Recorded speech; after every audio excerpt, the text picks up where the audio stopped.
9일 요한계시록 22장 14절로 15절 말씀입니다. 그 두루마기를 빠는 자들은 복이 있으니 이는 저희가 생명나무에 나아가며 문들을 통하여 성에 들어갈 권세를 얻으려 함이로다. 개들과 술객들과 행음자들과 살인자들과 우상 숭배자들과 및 거짓말을 좋아하며 지어내는 자마다 성 밖에 있으리라. 아멘. 아침 기도 시간에 천국에 올라갔습니다. 주님과 우리가 위로 빨려 들어가듯이 빠르게 올라갔는데 우리가 도착한 곳은 주님의 보좌가 있는 곳이었습니다. 보통 나는 주님의 보좌 앞에 가면 대개는 보좌 앞에 엎드려 있거나 아니면 주님의 왼편으로 천사들이 있는 곳에 내 의자가 있는데 거기 앉아 있곤 했습니다. 그런데 오늘은 다른 날들과는 다르게 내가 가자마자 주님의 보좌 왼쪽에 천사들이 있는 곳에 내가 서 있는 것이었습니다. 나는 왜 내가 서 있지? 하고 궁금해하고 있었습니다. 천국에서는 이런 일들이 자주 일어납니다. 즉 나의 의지가 아니라 주님이 그렇게 나를 움직이시는 것 같습니다. 내 의지와는 상관없이 내가 그렇게 하고 있었습니다.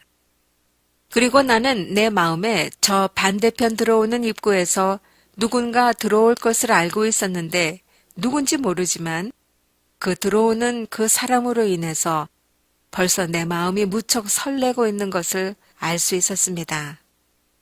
도대체 누가 들어오길래 내가 이렇게 저 입구 쪽을 바라보며 설레는 마음으로 기대하고 있는지 참으로 나도 모를 일이었습니다. 그 입구 쪽을 바라보고 있는데 살아생전에 내 육신의 아버지가 젊었을 때의 얼굴로 환하게 웃으면서 그 입구로 들어오는 것이었습니다. 그리고 들어와서는 우리 쪽을 바라보고 주님의 앞쪽 오른편에 가서 서셨습니다. 나는 무척 기분이 좋았습니다. 아, 그래서 내가 마음이 설렜구나 알 수 있었습니다. 그 다음은 저 입구에서 또 한 사람이 들어오는데 그분은 내가 아는 이 아무개 목사님의 사모님이었습니다. 그 사모님이 돌아가신 지는 약 4년이 되었습니다. 그분이 들어와 우리 아버지 옆에 서시는 것이었습니다. 이들은 내가 다 아는 사람들로서 벌써 이 세상을 떠나 이 세상에 없는 자들입니다. 그러면 나는 갑자기 내 마음으로 절실히 어제 쇠창살 안에 있는 것을 보았던 아무개 목사님은요? 하고 질문이 생기면서 그분의 이름을 불렀습니다. 왜냐하면 나는 그 목사님이 쇠창살 안에 있는 것을 부정하고 싶었습니다. 그래서 그분이 저 입구에서 들어오기를 너무나 절실히 바라서 그분의 이름을 불렀던 것입니다. 그랬더니 그분은 들어오시지 않고 갑자기 그 천국 입구가 내 시야에 까맣게 보이는 것이었습니다. 그리고 그가 흑암 속에 있음이 보였습니다. 아, 나는 절규했습니다. 그는 천국에 없구나. 나는 또 외쳤습니다. 그러면 처음에 첫 번째 책에 썼던 그 유명한 다른 목사님, 그 아무개 목사님은요? 하고 물었더니 그도 흑암 속에 있었습니다. 그 다음 마음속으로 임 아무개 목사님 하고 불렀습니다. 이분은 한국에서 최근에 석 달 전에 돌아가신 분으로 내가 저번에 주님께 보여달라고 했었는데 그분은 천국에 있는 것을 보여주셨던 것입니다. 이분의 이야기는 첫 번째 책에 썼습니다. 그분의 이름을 내 마음속에서 부르자 그분이 저 입구에서 들어와 우리 아버지와 이 아무개 목사님 사모님 계신 옆에 와 서는 것이었습니다. 나는 너무 놀랐습니다. 주님, 어찌 이런 일이요? 주님이 나에게 어제 살아생전 유명하였던 아무개 목사님에 대하여 궁금해하던 일을 오늘 다른 방법으로 명확히 알게 해주신 것이었습니다. 나는 어제 그 목사님을 보여달라 했더니 주님은 슬퍼하시면서 그가 쇠창살 안에 있는 것을 보여주셨습니다. 그러나 나는 어제 본 것을 결론 내리기를 나는 내가 보았어도 주님이 보여주셨어도 나는 내가 본 것을 100% 믿지 않을 것이라고 결론을 내렸었습니다. 그런데 주님은 그것을 아시고 오늘 다시 한번 그분이 천국에 없음을 확인시켜 주신 것입니다. 내가 전혀 생각지 아니한 방법으로 말입니다. 할렐루야. 주님 다시 확인시켜 주심을 감사드립니다. 2013년 11월 22일 요한계시록 20장 15절 누구든지 생명책에 기록되지 못한 자는 불못에 던지우더라. 아멘. 요한계시록 3장 5절 이기는 자는 이와 같이 흰옷을 입을 것이요 내가 그 이름을 생명책에서 반드시 흐리지 아니하고 그 이름을 내 아버지의 앞과 그 천사들 앞에서 시인하리라. 아멘. 천국에 올라갔습니다. 주님은 내가 힘들어한 것을 아십니다. 그래서 나에게 생명수를 먹이셨습니다. 나는 주님 옷자락에 파묻히면서 벌써 2-3방울 눈물을 터뜨렸습니다. 왜였냐고요? 어제 그제 제자훈련 열심히 했던 아무개 목사님이 쇠창살 안에 계신 것을 보았기 때문입니다. 나의 슬픔은 처음에 죽고 나서도 지금도 유명한 아무개 목사님을 처음으로 쇠창살 안에 있는 것을 보았을 때 이것은 나의 천국과 지옥 간증 수기 제1권에 수록되어 있습니다. 그 충격만큼은 아니었으나 그러나 역시 나는 매우 슬펐습니다. 주님이 말씀하십니다. 내 애기야, 내 애기야. 나를 부르시는 말씀이십니다. 좀 더 강건하여지거라. 하고 말씀하시는 말 없는 말이 내게 전달되었습니다. 즉 그런 것을 보더라도 이제는 담담해야 한다는 말씀과 같은 것이었습니다. 주님과 나는 길을 걸었습니다. 왼쪽에는 아름다운 절벽이었고 길 오른쪽에는 노란 꽃들이 만발하여 피어있는 길을 걸어 내려갔습니다. 나는 내 어깨에 무겁게 짊어져 있는 모든 걱정과 염려를 벗어버리고 싶었습니다. 그것들로 인하여 내 어깨가 너무 무거운 것 같았습니다. 즉 그것들은 바로 한국에 전쟁이 일어나는 것에 대한 우려와 걱정, 또 어제 그저 보았던 유명하였던 아무개 목사님이 쇠창살 안에 있는 사실 등이었습니다. 나는 그 모든 걱정과 염려를 벗어버리고 싶다고 생각하는 순간 주님과 나는 천국에서 날기 시작했습니다. 구름을 타고 나는 것이 아니라 그냥 나는 것이었습니다. 나니까 너무 기분이 좋았습니다. 순간 모든 걱정과 염려가 사라졌습니다. 주님과 나는 계속 날았습니다. 어느새 우리는 유리바다 청동 색깔의 바다에 왔습니다. 바다 위로 빠르게 주님과 나는 계속 날았습니다. 얼마나 기분이 좋은지요. 바다에 백상어가 위로 뛰어오르면서 우리 밑에서 한참 놀았습니다. 그렇게 한참을 날다가 우리 앞에 와 대기하고 있는 납작한 널판처럼 생긴 구름에 주님과 나는 걸터 앉았습니다. 주여, 나는 요즘에 전쟁 때문에 마음이 무거웠었는데 지금은 한층 나아졌습니다. 나는 생명책의 이름이 지워지는 것과 흐려지는 것에 대해서 질문을 갖고 있었습니다. 주님, 생명책에 이름이 흐려지는 것이 있나요? 그런데 생명책에는 분명 이름이 흐려진다는 말이 있습니다. 요한계시록 3장 5절입니다. 이기는 자는 이와 같이 흰 옷을 입을 것이요 내가 그 이름을 생명책에서 반드시 흐리지 아니하고 그 이름을 내 아버지 앞과 그 천사들 앞에서 시인하리라. 계시록 3장 1절로 4절 9절을 보면 4대 교회에 주님이 보내는 편지 속에서 회개하는 자는 이기게 되는데 이렇게 이기는 자는 그 이름을 생명책에서 흐리지 않으시겠다는 것입니다. 그러면 이기지 못하는 자는 그 이름이 흐려진다는 말씀입니다. 이 이름이 흐려지는 자는 이기지 못하는 자에 속하여 예수를 믿었어도 새 예루살렘 성 밖으로 쫓겨나게 될 것입니다.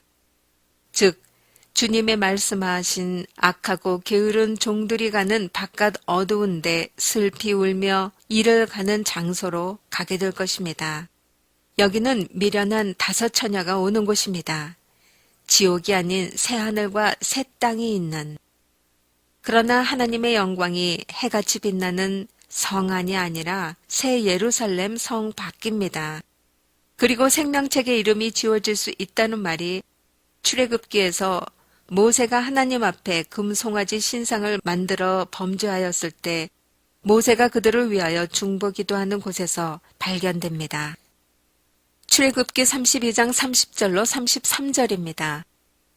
이튿날 모세가 백성에게 이르되 너희가 큰 죄를 범하였도다. 내가 이제 여호와께로 올라가노니 혹 너희의 죄를 속할까 하노라 하고 여호와께로 다시 나아가 여짜오되 슬프도소이다.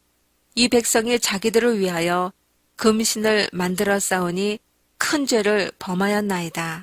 그러나 합의하시면 이제 그들의 죄를 사하시옵소서.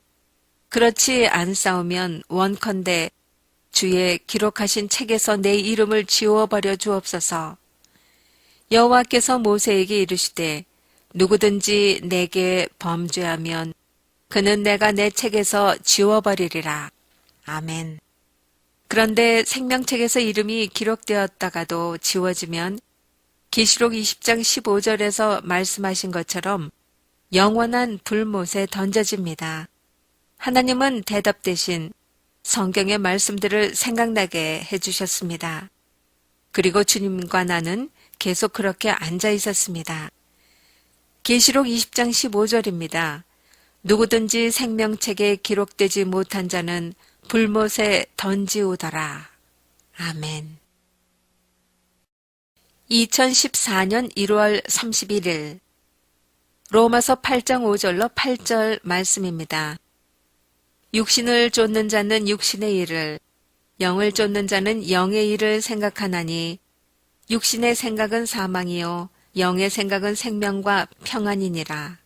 육신의 생각은 하나님과 원수가 되나니 이는 하나님의 법에 굴복치 아니할 뿐 아니라 할 수도 없음이라. 육신에 있는 자들은 하나님을 기쁘시게 할 수 없느니라. 아멘. 천국에 올라갔습니다. 내 영은 참으로 기뻐했습니다. 왜 이렇게 기쁘지? 할 정도로요. 그런데 지상에서 내 육신은 하루 종일 오늘 공항까지 한국 가시는 누구 권사님과 그의 딸을 교회차로 실어다 주다가 500불짜리 교통 티켓 띈 것으로 굉장히 억울해하고 있었습니다. 그런데 천국에 올라온 나의 영은 매우 기뻐하고 있는 것을 본 것입니다. 아니, 어떻게 이렇게 육신의 감정과 영의 감정이 다른 것인지요. 나는 참으로 새롭게 경험하고 있었습니다. 천국에 올라오니 마리아가 보이고 또한 이쁜 여자들, 즉 그들은 드레스를 입었고 면류관을 쓰고 있었습니다. 오늘따라 내 모습도 유난히 더 아름다워 보였습니다. 머리에는 다이아몬드로 장식된 면류관을 쓰고 있었고 또 하얗고 빛난 보석들이 달린 드레스를 입고 있었습니다. 그 순간 나는 오늘따라 천국에서 마리아에 대한 생각이 명백히 정리되는 것이었습니다. 정리된 생각은 다음과 같습니다. 내가 지금 천국에 있을 때에 마리아를 보면서 이 생각들이 정리된 것입니다. 그도 예수님의 딸입니다. 우리가 그의 딸인 것처럼요. 그에게도 예수님은 영원한 신랑인 것입니다. 예수님이 우리에게 영원한 신랑인 것처럼요. 그 순간 나에게는 육에서 난 것은 육이니 성령으로 난 것은 영이니라 하는 성경의 말씀이 생각났습니다. 육은 아무것도 아닙니다. 영이 떠난 육은 죽은 몸으로 흙인 것입니다. 마리아의 육의 몸에서 예수의 육의 몸이 태어났을 뿐입니다. 그래서 육에서 난 것은 육이니 그 이상의 아무것도 아닙니다. 그런데 사람들은 그 육을 예수님의 어머니라 하여 신성시하고 있는 것입니다. 즉, 루시퍼가 그렇게 속이고 있는 것입니다. 주님은 이렇게 말씀하셨습니다. 나는 다윗의 뿌리요, 그리고 동시에 다윗의 자손이라. 그리고 나는 아브라함 이전에 있었느니라. 즉, 예수님은 다윗의 뿌리요, 아브라함 이전에 있었다는 말씀은 그의 신성을 말하고 있는 것이고, 다윗의 자손이라 하신 말씀은 그분의 육성을 말하고 있는 것입니다. 즉, 마리아에게도 예수님은 우리와 똑같이 그녀의 영의 영원한 아버지이신 것입니다. 그래서 성령으로 난 것은 영이니 라는 말이 맞는 것입니다. 그녀의 영도 성령으로 거듭난 것입니다. 그러므로 이사야 9장 6절에서 말씀하시는 그 말씀은 모든 인간들에게 해당되는 말씀인 것입니다. 할렐루야. 이사야 9장 6절입니다. 이는 한 아기가 우리에게 낳고 한 아들을 우리에게 주신 바 되었는데 그 어깨에는 정사를 메었고 그 이름은 기묘자라 모사라 전능하신 하나님이라 영존하시는 아버지라 평강의 왕이라 할 것임이라. 아멘. 그 아이는 우리 모두에게 전능하신 하나님이고 또 우리 모두에게 영존하시는 아버지이신 것입니다. 즉 마리아는 예수를 자신의 몸으로 낳았지만 마리아에게도 동일하게 우리에게와 똑같이 그는 전능하신 하나님이시요 영존하시는 아버지이신 것입니다. 할렐루야. 그러므로 마리아는 천국에서 우리와 똑같이 예수님을 육으로 난 자신의 아들이 아닌 자신의 영의 영원한 신랑, 자신의 영의 영원한 아버지로 모시고 있는 것입니다. 아멘. 할렐루야. 바른 깨우침을 주시는 하나님을 찬양합니다. 오늘 우리는 특별히 큰 구름을 타고 날았습니다. 왜냐하면 그 구름에 탄 수가 많기 때문입니다. 주님과 나, 그리고 마리아와 그 드레스 입은 부인들 약 7, 8명이 같이 탔습니다. 우리 모두는 저기 오색 찬란한 아름다운 궁전, 동화 속에서나 나오는 그러한 궁전에 갔습니다. 너무나 오색 찬란해서 감탄사가 절로 나왔습니다. 우리 모두는 그 안으로 들어갔습니다. 그리고 식탁에 앉아서 식사를 했습니다. 천국에서도 식사를 하는 시간이 너무 좋습니다. 꼭 날아갈 것 같은 기분입니다. 아멘. 여느 때와 같이 주님이 긴 식탁의 가운데 모퉁이 주님의 자리에 좌정하시고 그 오른편에 마리아가 앉고 그 왼편에 내가 앉았습니다. 그리고 부인들은 나누어서 주님의 오른편과 왼편에 앉았습니다. 주님이 나를 보고 활짝 웃으시면서 오늘 내가 500불짜리 교통 티켓 띈 것 때문에 속이 많이 상했지? 말없는 말을 하셨습니다. 그 순간 나는 갑자기 천국의 내 집의 식탁과 피아노가 모두 황금으로 된 것이 생각났습니다. 그것을 생각하는 순간에 주님 앞에서 나는 피식 웃음이 나왔습니다. 천국에 있는 내 집의 피아노가 순황금이고 식탁이 순황금인데 고작 이 세상에서 받은 교통티켓 500불 때문에 속이 상하여 한 것이 참으로 우습게 여겨졌습니다. 그래서 그 순간 웃음이 피식 나온 것입니다. 나는 그것 때문에 전혀 속상해할 필요가 없다는 것을 깨달았습니다. 나는 이렇게 생각합니다. 주님이 내 집을 생각나게 하여 주셔서 그것이 아무것도 아니라는 것을 나에게 알려주셨다고요. 즉, 속상해하지 말라는 것입니다. 그런데 가만히 있자. 그 부인들이 식탁에 함께 앉아 밥을 먹는데 이 밥은 천국 음식이었습니다. 이 부인들이 누구지? 하는 질문이 생겼습니다. 혹 마리아라는 이름을 가진 사람들의 모임? 이라는 질문이 내 안에서 올라왔습니다. 그런데 확실한 것은 마리아 옆에 있는 자들은 마르다와 그 동생 마리아입니다. 그 옆에는 누군지 잘 모르겠습니다. 그리고 내 옆에 앉아있는 사람들도 잘 모르겠습니다. 그들이 누군지 나한테 알려지지 않았습니다. 나는 오늘 영과 육신의 차이를 확실히 알았습니다.